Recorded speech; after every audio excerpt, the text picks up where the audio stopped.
All right, hey, welcome everybody here. And just as a starters, the reason why I actually discussed to the organizers why I want to have this panel is that I personally truly believe that health is the next big thing. So if you think about healthcare today, it's the only industry that web has not turned around. And I truly believe that applying what has been successful in the other kind of a more consumer-led industries into healthcare will fundamentally change that. And people are excited about kind of a web and games and all that, but the big market and the big opportunity within the next 5 years is really in health. And we have here 3 entrepreneurs and 1 respectable investor in a panel, and I'll let them introduce themselves. And Kristian, if you start, what do you do? Thanks, Timo. So my name is Kristian Ranta, and I'm the CEO and co-founder of a Helsinki-based startup company called Mendor, and we have developed a globally unique glucose meter to be used, for the daily measurements of blood glucose for all diabetes patients. And we are aiming on a longer term to be able to establish a system that will use the data from the measurements to increase the compliance of the treatment for diabetes. Yeah. And Kristian, you're a young guy, and you just closed a round of 8 million euros. How is that possible? Well, it's a big round. I mean, everybody in the audience would be dying for investment like that. So, thank you. So I guess that it was possible through good mentors, good coaching, and a lot of hard work. So just don't give up if you have something that you believe in, and keep on going. Yeah, and Kristian is a very modest guy. If you think about Mendor in comparison with the big giants, so J&J's and Roche's and all the other ones, if you have a diabetes, you are typically operating a small home lab where you are kind of measuring and pipetting your blood and all that. But with their monitor, it's 10 seconds from pocket to pocket, very discreet way, especially for young people to monitor diabetes.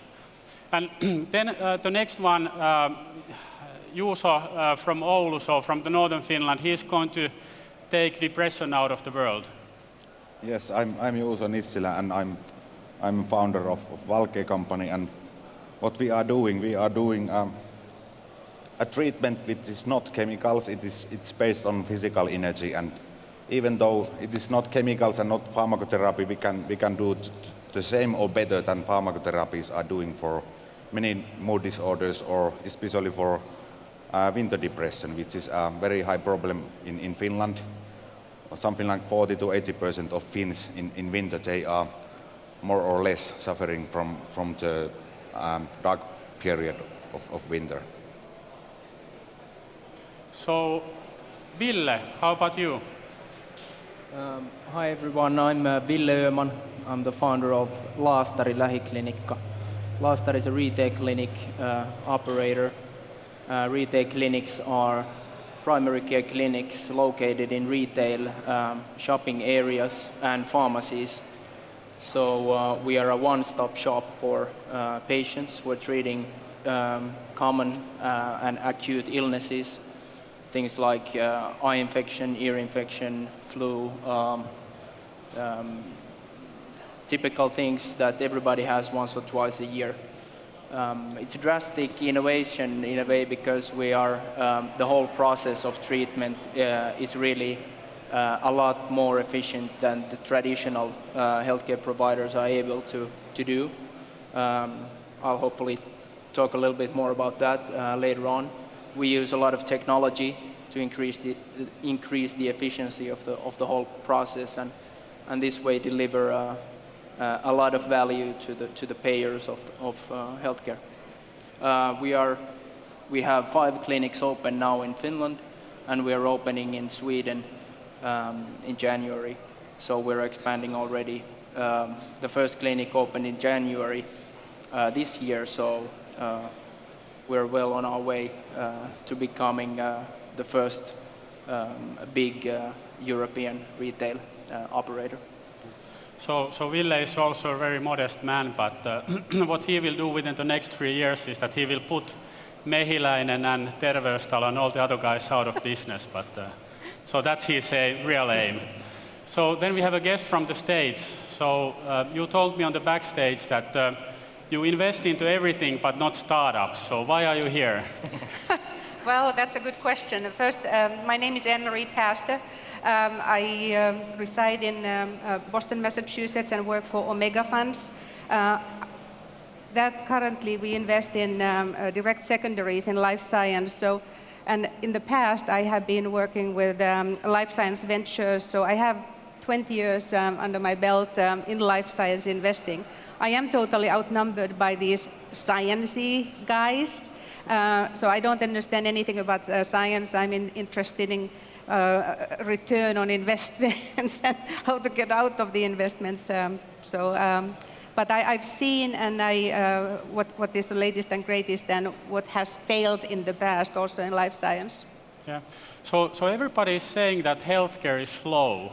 So it's a slow-moving industry, and I can certainly kind of assign that statement myself. So if you compare to games and health, 1 month in games is like 1 year in health. So it's a different time scale. But Ville, you have been working a lot with doctors and healthcare systems. How would you comment that? Is it that slow? Is it difficult to get things changed? Well, first of all, it's a huge market with huge interest involved from the traditional players. So I would say that as a traditional, there's a lot of regulation and a lot of demands to get into the sector to begin with, and everybody is very defensive in a way. You don't have this sort of competition where people are actively trying to change the way they operate. And why is that? Why is there no competition? Because those of you who haven't been working in a health arena, it's probably one of the only industries today that is really working in silos. So the neurologist doesn't talk to the physiologist because they think that the world is different. The other one thinks it's round and the other one thinks it's flat.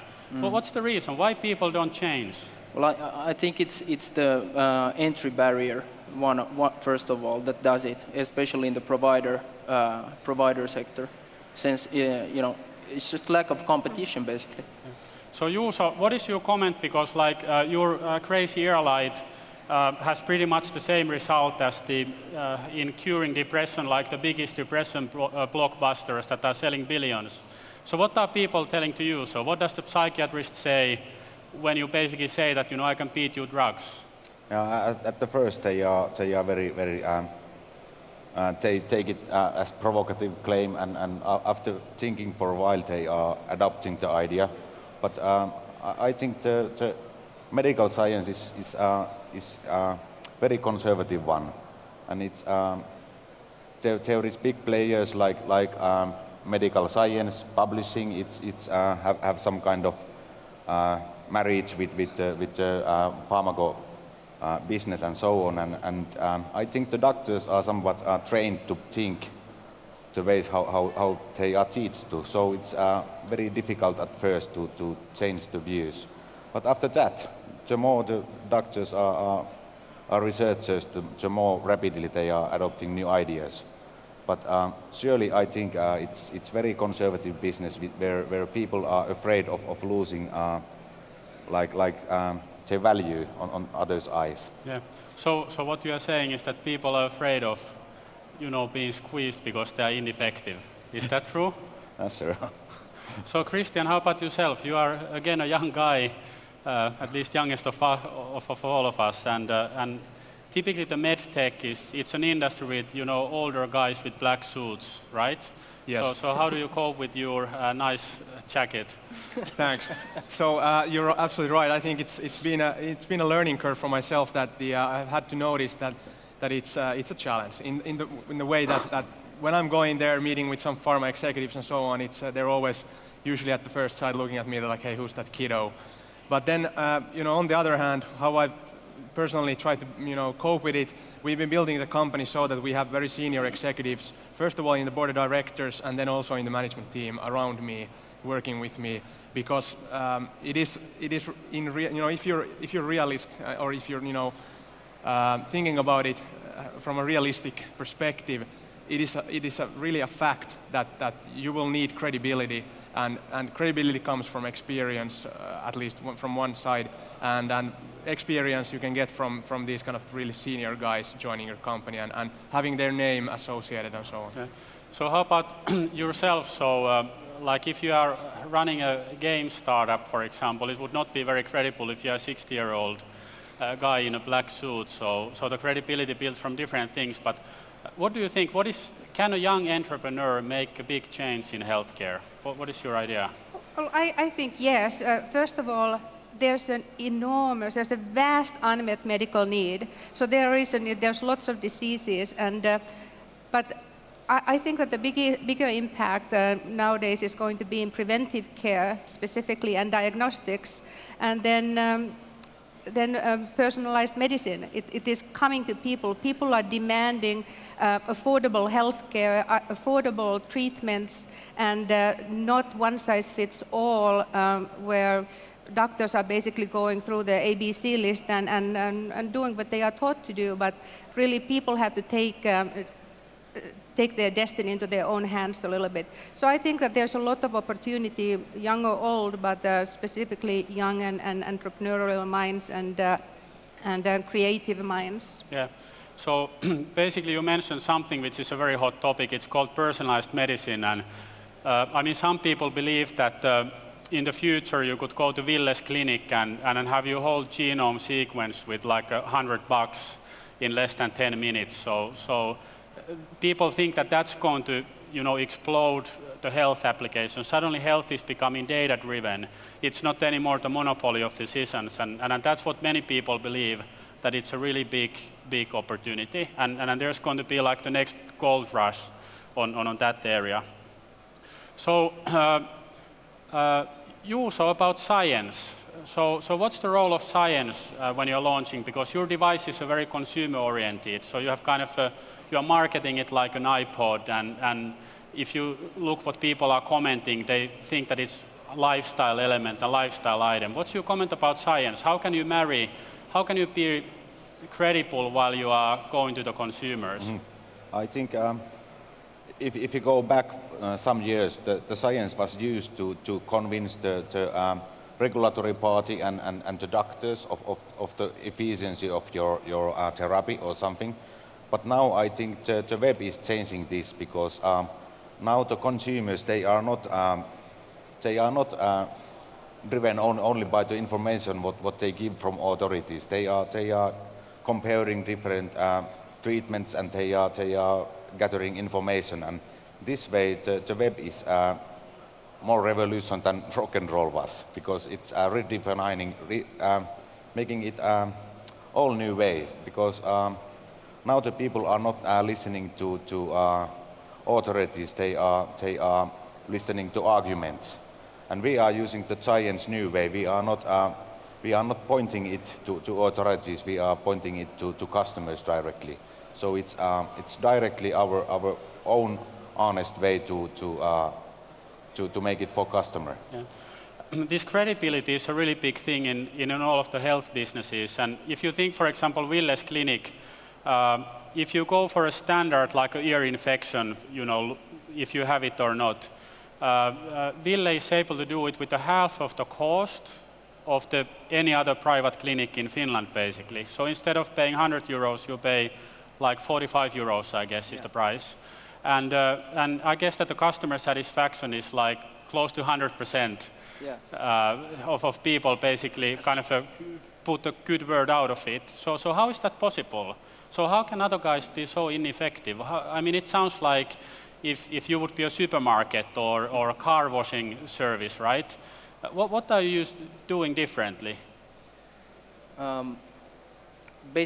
Basically, what we had to do was that we constructed the whole clinic concept and the processes from scratch. We started with building our own patient record system, because with any other system available in the market, we wouldn't be able to do what we do. So we had to insource, first of all, the technology, and then started using that as a competitive advantage for us. Our patients don't see the technology that much, but it's really one of our central things in the efficiency of the process. So starting from that, and then another thing that is really crucial is the whole infrastructure investment. Our clinics, typically located in pharmacies, are about 12 to 15 square meters. So it's just a tiny room. It's just a treatment room. There's no reception, there's no booking, there's no back office, what do you want? There's no overhead in a way. We're focused on doing exactly what we need to do for the patient, so treating them. And the whole process just gets to a different category in efficiency. Yeah. So how are people then, the healthcare professionals, how are they approaching? Are they saying that cannot work, so you are risking patient safety and cutting corners, right? One of the things that we introduced to primary care with our own system are checklists. And I'll just show you, I don't know if you can see this or not, but when you come to a clinic, the diagnosis is done based on what we call what is called medical best practices, käypä hoitosuositus in Finnish. So you have universally sort of medically accepted ways of diagnosing an illness. And we have built a checklist based on those requirements. So basically, you're not writing or documenting the visit at the clinic by clicking in the status of the patient. And you go through a checklist which enforces you to follow the guidelines of the medical best practices. So we have a guarantee, 100% guarantee, that every patient is treated according to the... Yeah. And this is a guarantee that the other ones don't have. So actually, is that better or worse quality? Yeah. So if you look at the consumer electronics today, so you look at Apple and iPhone and iPad that Ville is using and very, very well and all that, the technology has become part of your identity. And if you look at the medical devices, so blood glucose monitors, of course, before Mendor, they have been those kind of really bulky devices that you need to go to the toilet to use. So you just don't want to use it, right? Juuso, you have been able to make Valky almost like a fashion item in the sense that people are actually proud about using it. So how is that possible? So, if you are using Valky, wouldn't it mean that you are depressed? Yeah, I think that's our secret sauce, because what we are trying to do along with the best possible treatment is to get rid of the negative ideas of depression. We are trying to tell the people that it's normal to have depressed feelings sometimes, and it's not you're not case. You are normal people. You may be a bit slower sometimes, and so on. And making the product look out like a fashion item is one way to make it, because you could make it ugly and expensive and use it only in doctors' rooms. So that's the way the medtech used to be earlier. Yeah.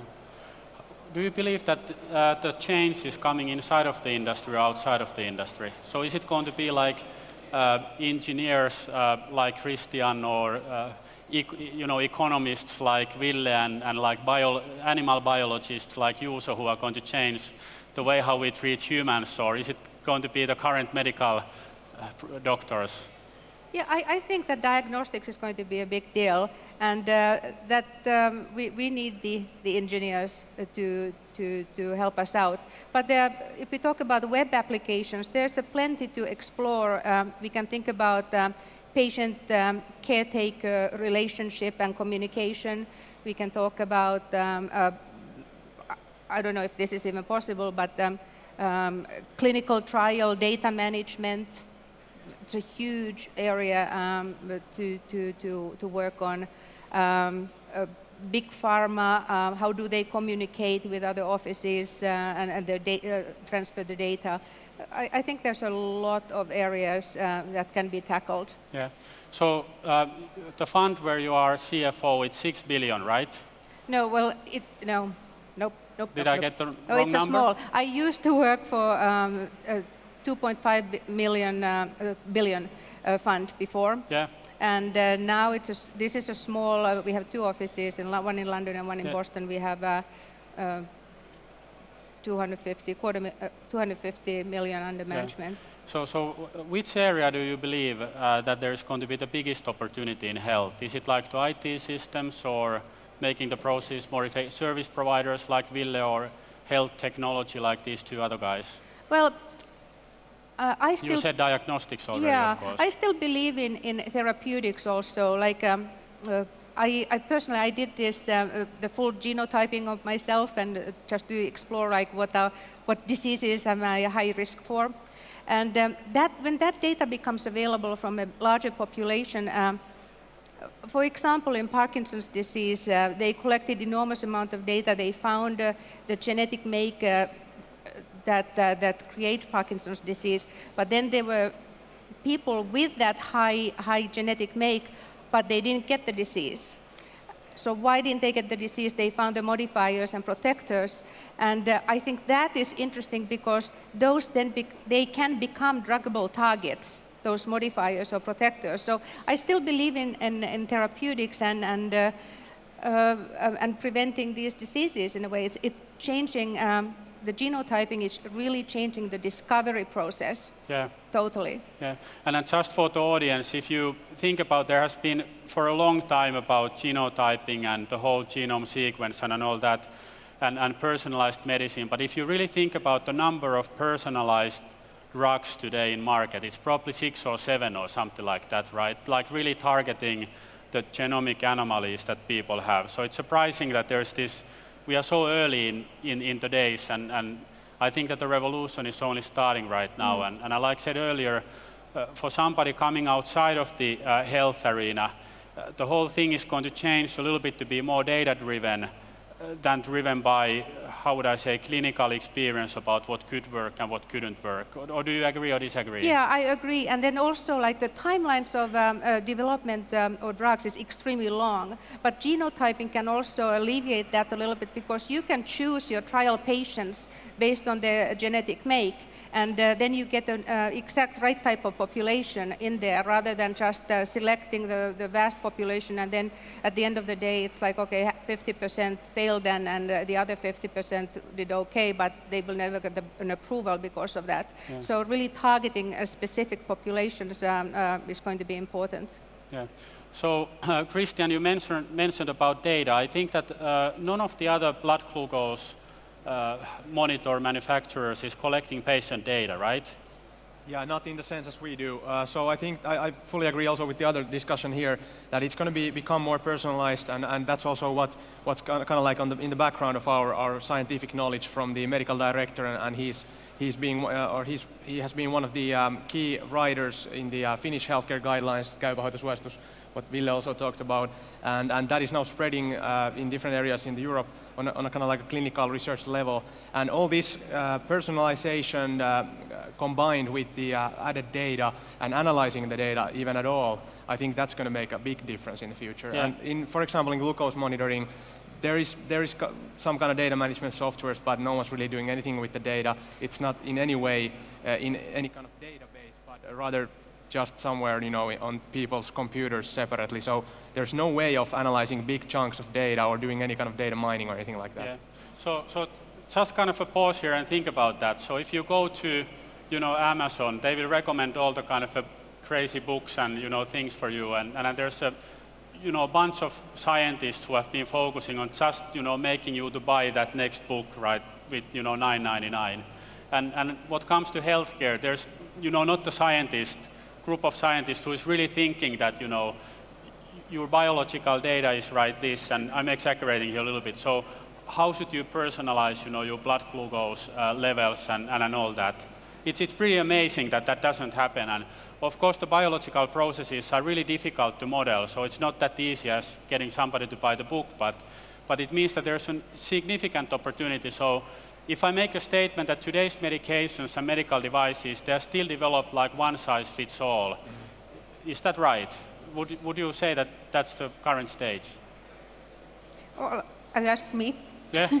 Yes, I think the one size fits all is still the practice. And well, you go to the doctor's office and doctors are there to cure diseases, and that's what they do. They'll go through the punch list and ask every question under the sun. I hope that it would be more about you and what you are high risk. That they would know that what you are high risk for, or that they would know more of your data and make the treatment practices accordingly. Yeah, and think about this, for example. So cancer, it's a very deadly disease, and it's really an unbeaten disease. So if you have a cancer today, unfortunately, it's close to death penalty. So it's a very significant thing, and I saw data analysis of the medications and chemotherapies that the physicians around the world have been giving for the patients. And then there was no correlation. So you should have seen the map when it was laid out in a way that first given the drug 1, then drug 2, drug 3, drug 4. There was no correlation to the patient's status of the disease, to the patient's type of cancer or anything. It was just a complete mess. And cancer is probably one of the most difficult diseases to beat and to diagnose and analyze and treat, but it's a good example that those type of analyses haven't really been performed because the data hasn't been available, and like you said, the whole genomics sequencing is going to change that a little bit. So it's going to be a wealth of new startups and ideas that are going to emerge from there. One comment to add there as well is that what we noticed, we did some studies with Mendor relating to the how many device or how many test strips to diagnose blood glucose for diabetes patients are given out in Finland each year, and the amount of money that the taxpayers are paying, what is spent on that is around, I don't know, 20 to 30 million annually, and about 50% of that money is total waste. It goes to total waste. The strips that people use, they are 50% approximately being used in a way that doesn't benefit the treatment at all. Yeah. Ville, you had a comment. Yeah, I think we're touching a nice topic here, which is that the funding channels, the way the funding of healthcare is structured is a huge element in this market. So in a way, you can go in with technology, with engineers and develop new methods or devices or what is it you develop.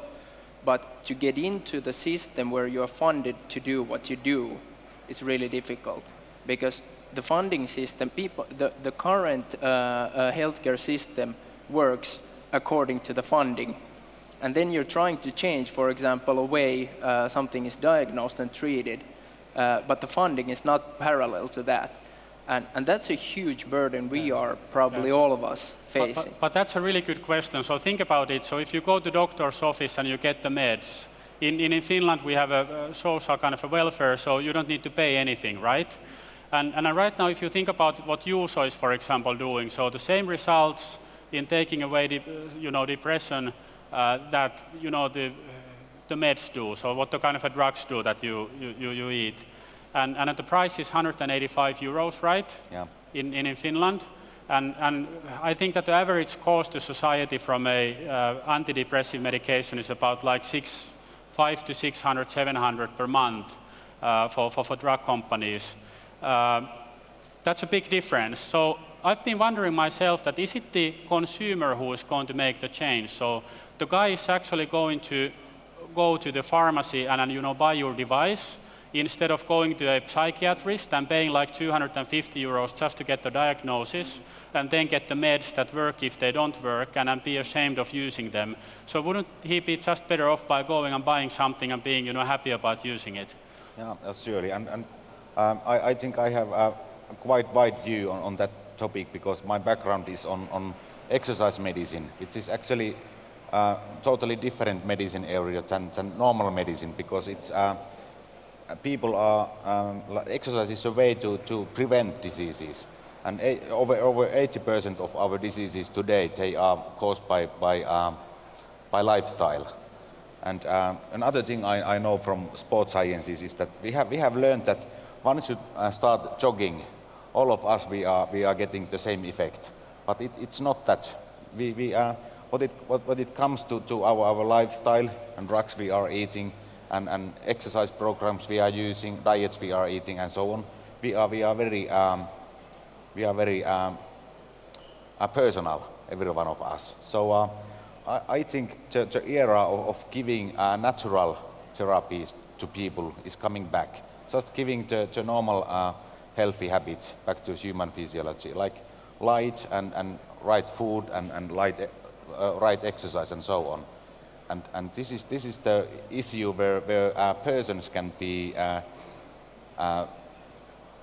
treated the best way, because when they are using the natural thing, their genomics is doing the right thing, and that's the problem the pharmacotherapies always have.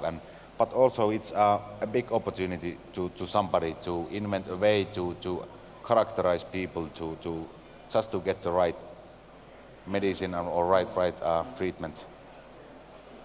I think that's a good. You can draw a nice parallel. Introducing natural therapies is not funded. Mm-hmm. So basically, you have huge monetary interest protecting the way the diseases are treated currently, and introducing a new model is really tough because it gets political right away from day one.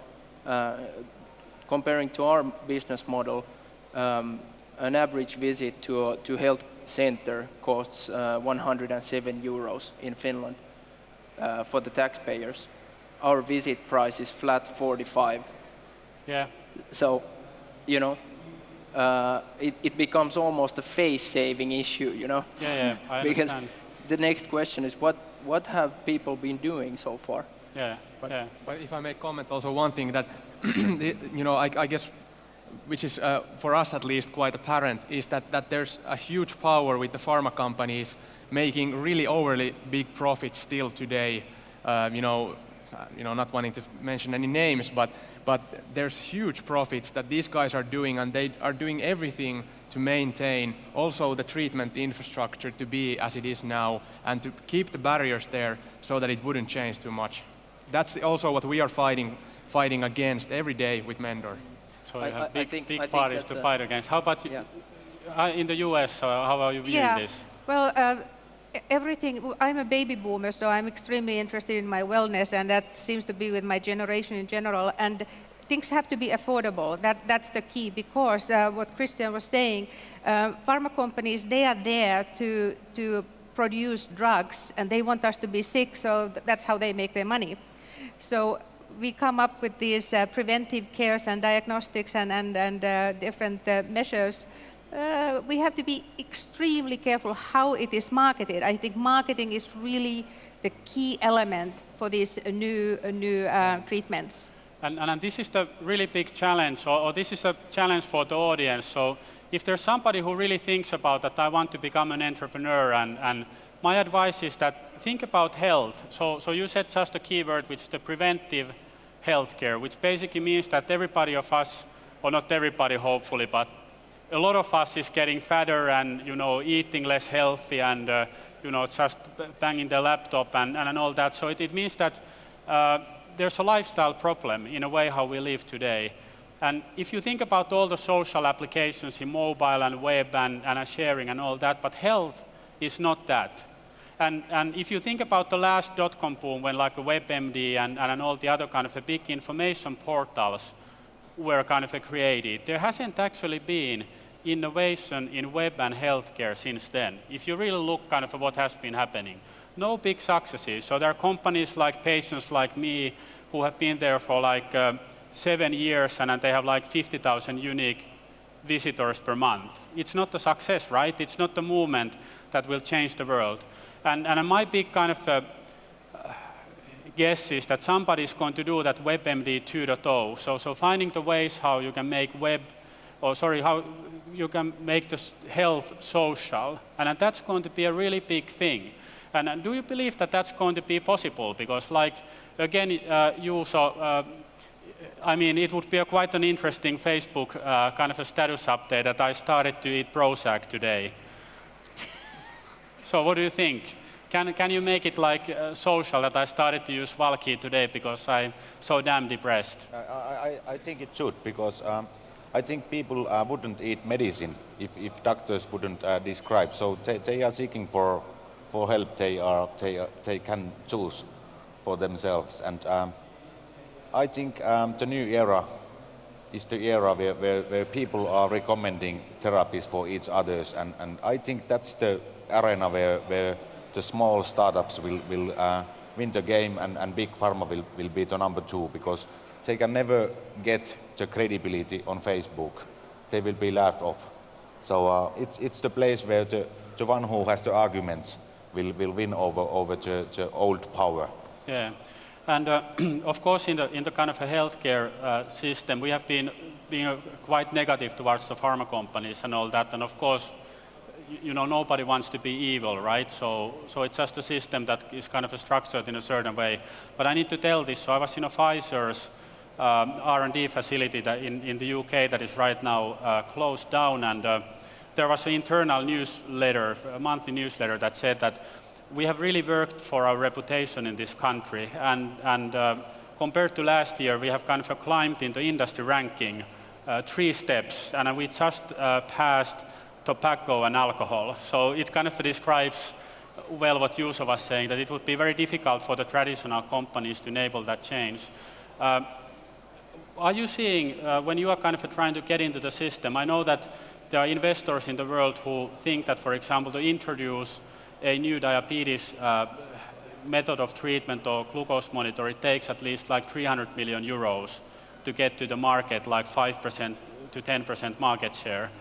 Can you do that different? So is there a kind of a consumer-led revolution that you can get people excited and adopting new technologies? Or is it like Ville was saying, that it's impossible because they will still want to have their check paid by the government? And how do you feel about that? Well, I think it's definitely challenging, but I think it becomes more and more possible because the world is changing, like we've spoken here. At least I also agree to that. But I think that our strategy, as Mendor, what we're doing, we are trying to partner with the kind of companies that are looking towards the future, and there are also these pharma companies that have a vision of different kind of future, and that's kind of like who we want to work with.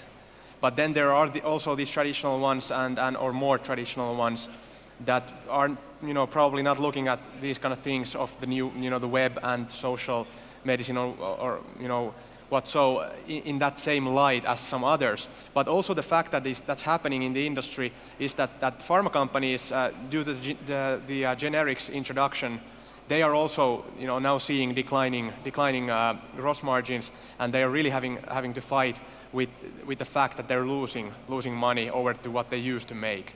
So they are also currently, at least what I've seen in the diabetes area, they are facing difficult times in terms of declining gross margins, and they also need to start looking at different new options of doing things better. So back to preventive healthcare, which is a really big topic. So if you go online and you start kind of looking at what's hot in health, kind of a technology and new companies, it's the preventive healthcare, it's a behavioral change, and then you have the genetics and genomic stuff. For preventive healthcare, what do you think that which of these will change it? So will it be companies and services working with the current providers, so with hospitals and coaching groups and all that? Or will it just be the crazy iPhone apps that people actually feel excited about using and that motivate them to change their behaviors? Well, I think it has to start from people. It's like any contact database that we see lots of great databases, but they are only as good as their users. So everything has to come from people first. Like we have to demand for a certain type of treatments, and if we don't, nobody's going to do it for you. How about Kristian, again, back to you saying you launched first in Finland, right? Yeah. As a home market, and now you're going abroad.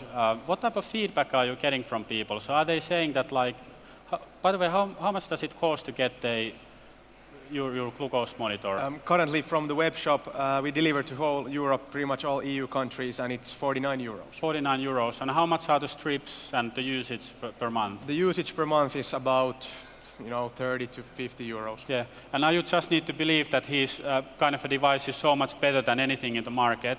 And now if you think about the behavioral change, like if my teenager has a diabetes, for example, and you know that if you don't treat diabetes in balance, you will lose your legs, basically, right? Well, yeah, in like 10, 20, 30 years' time, yeah, yes, it's possible. And why are people not jumping into this? Is it just, and how are you enabling to do the change? Because for me, it kind of sounds that people are like spending like 30 euros per month to play like online games, right? Yes. And why not to their health? But I think that's a very good question. But I think at least in our industry, the challenge is that all the glucose meters and pretty much all the diabetes treatment is mainly coming from government or insurance companies. So people do not pay anything by themselves. So it's very challenging for them to see that they would suddenly pay for a startup or a smallish company without the very credible reputation to pay anything for them if they get the major brands products for free. But there are let's say that there's a small movement that's increasing all the time of people becoming aware of our product and our approach, and also appreciating the other aspects what we have, like the data management, and also the kind of like humane service aspect that we are also doing. So we are not just like a brick wall of a big company, and there's no faces there, but we're actually there for the customers. Yeah. So Juuso, how about Valki? So you are not reimbursed in Finland, I guess, and typically psychiatrists are like measuring that now you have a depression. It's a very severe thing as well. And it's a little bit unorthodox to basically say that I have something that treats depression or mood swings and you can just go and buy it yourself. How you get people to buy and have Valki? You sold 6,000 last year in this country, which is a really big number. Typically, depressive medications are prescribed by the psychiatrist, right? So how does that go here? So why are people buying your device? What's the trick that you did? So they're not waiting for the expert advice. I think our customers are early adopters, and also they are people who have seen that in the future you have to be responsible for your health anyway yourself, and also I think giving light back to people is something like giving exercise back to people. So we are just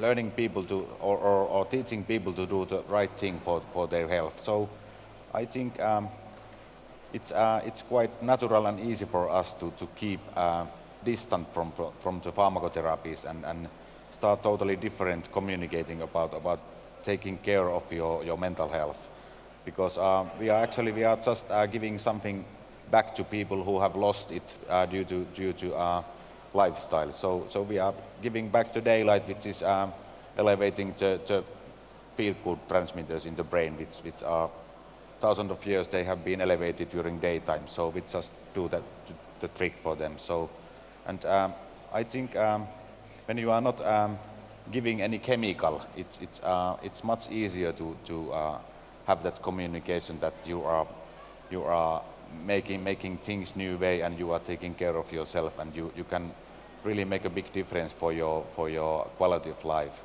So basically you have a mood elevating thing that people want to tell to others that I'm using this, right? Yes, I think it doesn't have the stigma of being nutcase. Yeah. What was the case with the drugs? Yes. So Ville, you said that like 100%, which is probably mathematically impossible, but a very high number of your kind of clinic visitors are happy, right? So how is that possible? And are people enthusiastic? I mean, something that is typically associated to online services and consumer electronics is that people are excited, right? I bought the new phone and this is really good and this functions this way and that way, but I've never seen anybody like presenting their blood glucose monitor that, I have a diabetes and I bought this and this is really cool, look how this beeps and all this, and it has a Tamagotchi in it and all that. So how do you feel? Are they enthusiastic as well? Because I understood that, and if you go to Valki's Facebook group, you can see that there's a lot of people saying that, I vote for this. But how about yours? I mean, are people spreading the word? Yeah, well, our Facebook group has been open for a week now, so Yeah. but we're starting on that, and we're definitely building on that. Let me give you the numbers exactly. 93% of our patients have given the highest possible quality score. We ask every patient, what is your impression of the quality of care you get? 93%, the highest score. Yeah. And 100% actually is a recommendation rate. We also ask, would you recommend this service to your family members and your friends? And there we get the 100 still. Yeah. And I now think about this because there is the next Sir Stelios is just sitting there. So if you think about like what EasyJet has done to the airline industry, so it fundamentally changed the structure how it operates.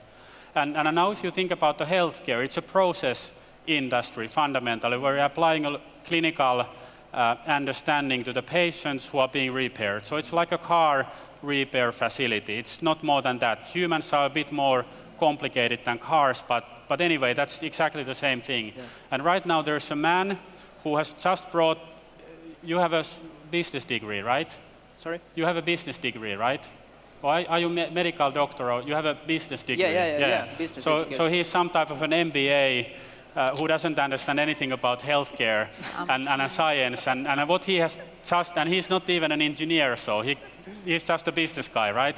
So he has been taking the very traditional, normal, simple process engineering or processes that work elsewhere into healthcare and cut half of the cost away with no miracles, right? Yeah. And then when you add to that smart branding, right, for the clinics, so in a way that you can like do a really smart branding about to attract the right type of audiences, and the end result is that you get a very high customer satisfaction score. So that's exactly the same that happened in the airline industry. So prices go down, satisfaction goes up. So today if you fly with low-cost airlines, they have the newest planes, right? And you probably have the best nurses soon because they like to work with you instead of more kind of hierarchical, old-fashioned facilities. Yeah. And this change is happening in the US. There's like a minute clinic, right? Yeah. That has been a very successful concept. So how did that happen in the States? Well, I think the minute clinic concept is a fabulous idea, and I think that is a direct answer to customers' demand. So there's a bunch of these little diseases. We as busy people, or we have to drag our children quickly on Saturday morning, there's an ear infection or flu or something, instead of taking them to the emergency room to go through the ABC checklist, or waiting till Monday till you finally get to see your own doctor. Minute clinic, it's brilliant. You'll get your flu shots on the go. You can go there between your meetings. I think it's a direct answer to customers' demands. And it works, and it is cheap, and you no waiting time. So you are in and out, and you're done. Somebody has said that when you're doing a drastic industry-changing thing, what you need is about 50% reduction in price combined to 50% increase in customer satisfaction done at the same time. And that's exactly what we're doing. Yeah, and I think that that's actually possible in health. So it's a totally uncompeted area in many cases. And when I've been thinking about what Valki and Juuso does with like those depression curing earpods that are shining light into your ear, it's actually funny because if you think that if a traditional medtech company would have done that, what type of a product do you think that it would be? It would probably be a box about like this size with kind of a 2 strings coming, and you need to have a white jacket to operate it and an MD, PhD degree probably. It would have a lot of buttons in it where you kind of optimize the treatment and all that, right? It would probably cost like 600,000 euros or something like that, although it would be mostly empty. And I mean, that's the reality that we are living, and I personally think that the consumer electronics companies like Sony and Apple and even Nokia, when they get back to their feet and so forth, I mean, they are going to grab that market unless these traditional medtech companies change, because people actually want to be profiled because of technology they use or by technology they use, and they want that to be lifestyle. They want it to be an element that they can be proud of and not something that they need to swallow, right? So it's like the old cough medicine. So you eat it because you think that you get better, but it tastes bad, right? So that's gone. So in today's healthcare consumer, they want it to be fun, they want it to be experience, and there's no way why, keeping track on your diet or exercise or your health habits or managing your diabetes and all could not be fun. And that's basically what I think that we all agree that is the future. I also think that patient compliance is always an issue. So if you really have a fun tool that you can keep track of your eating habits or whatever is necessary, I think that is important. It's like taking a pill. Like if you had to take antibiotics for 7 days, it would be way better that you had one pill and there's some sort of a slow release, that you don't have to worry about taking all those 7 days worth of pills because you'll forget. And I think covering the patient compliance would be really important. Yeah, and I also think myself that you can take pretty much any medical device. So you can take blood glucose monitor, you can take any of these like peak flow meters or whatever one size fits all kind of devices. And if you just design it and re-engineer the user experience, it's going to be a really big change that you are kind of providing for the industry, because nobody's doing that. And I've been just wondering that why it's not happening. So here we have two living examples on that, so Kristian and Juuso, who have kind of done that in their respective areas.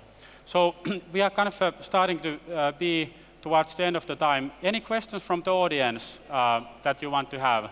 And if there's a mic that somebody can handle, there's a gentleman in the front row. Hello? Yeah. And no tough ones, please. Sorry? No tough questions. No, it's not a tough question. So I'm Claudio from Anslab. We're also working on diabetes solutions. And my question is mostly for Kristian, of course, from Endor.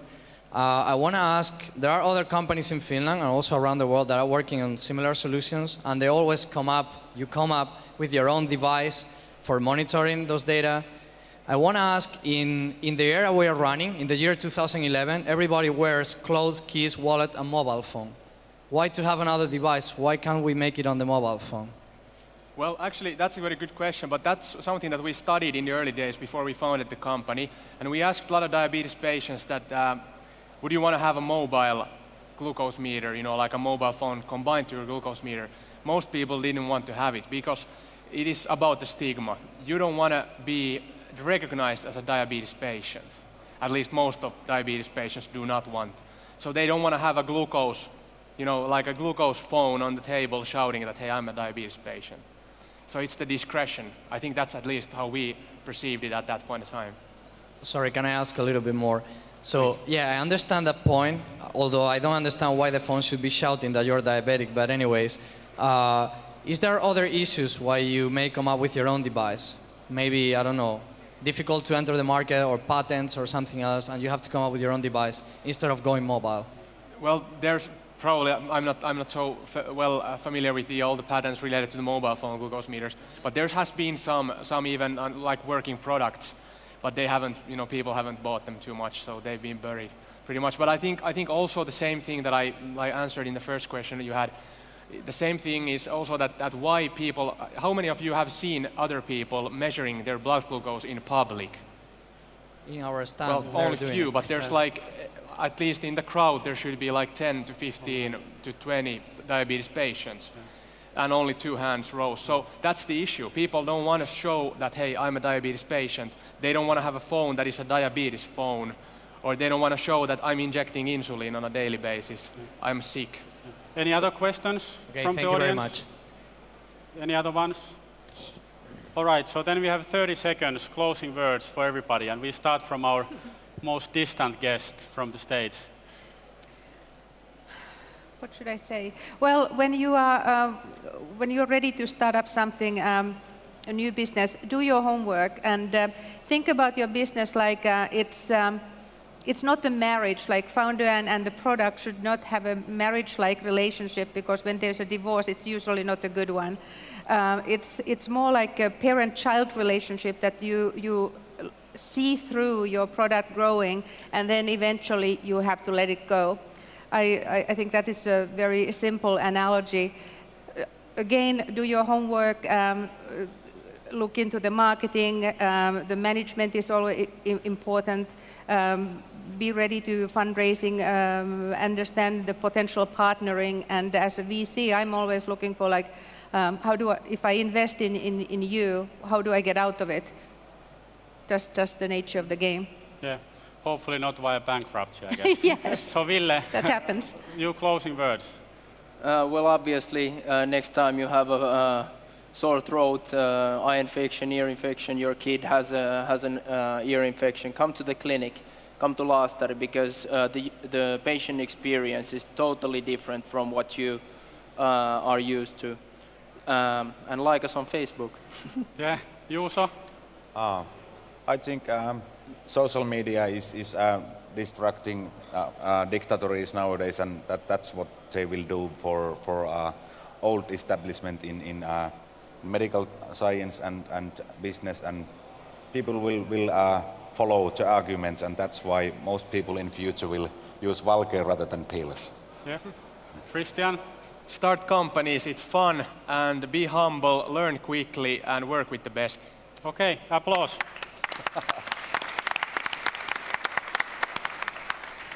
Thanks, Timo.